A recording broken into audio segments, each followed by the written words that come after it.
आज शुरुआत करेंगे। आरजेडी ने संसद का विशेष सत्र बुलाने की मांग की है। सांसद मनोज झा ने पीएम मोदी को इसको लेकर पत्र लिखा है। तो आरजेडी की तरफ से संसद का विशेष सत्र बुलाए जाने की मांग की गई है। आरजेडी के सांसद मनोज झा ने इसको लेकर प्रधानमंत्री नरेंद्र मोदी को चिट्ठी लिखी है और संसद का विशेष सत्र बुलाने की मांग की गई है।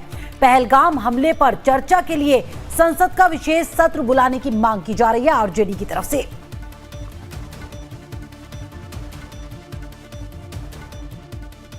कमलेश मेरे सहयोगी साहब जानकारी के साथ लाइन पर मौजूद है। कमलेश, आरजेडी चाहती है कि संसद का विशेष सत्र बुलाया जाए पहलगाम हमले पर चर्चा के लिए। उसको लेकर आरजेडी के सांसद ने पीएम को चिट्ठी लिखी है।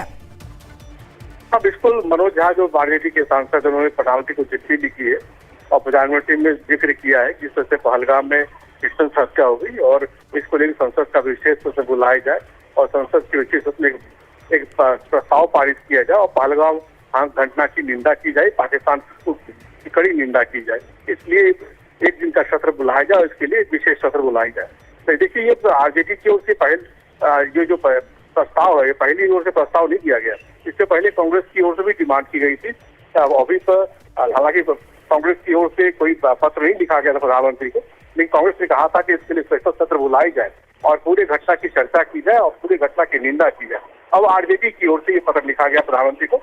जाहिर सी बात है कि पूरी विपक्ष चाहती है कि सेशन बुलाया जाए, स्पेशल सेशन, पूरा कंडेमनेशन हो पहलगाम घटना की और सरकार अपनी बात रखे और एक स्वर से पूरा संसद एक प्रस्ताव पारित कर पाकिस्तान की इस मामले में संलिप्तता पर थोड़ी जो है उसकी निंदा की जाए। इस तरह का आशा लाया जाए। अब देखना होगा सरकार क्या रूप लेती है।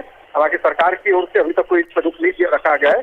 सरकार अभी नहीं चाहती कि कोई इस तरह का कोई सत्र बुलाया जाए, लेकिन अगर विपक्ष की ओर से लगातार इस तरह की मांगे मानेगी तो सरकार अपनी ओर से बात जरूर रखेगी। फिलहाल अभी सरकार की ओर से कोई स्टेटमेंट या कोई बात नहीं रखी गई है मामले को लेकर। कमलेश, चलिए शुक्रिया जानकारी देने के लिए। तो सरकार की तरफ से अभी तक इस पर कुछ जवाब नहीं दिया गया है। सरकार का कोई रुख इस पर सामने नहीं आया है। बता दें आपको कि पहले कांग्रेस ने भी ये मांग की थी और अब आरजेडी की तरफ से बाकायदा चिट्ठी लिखी गई है प्रधानमंत्री नरेंद्र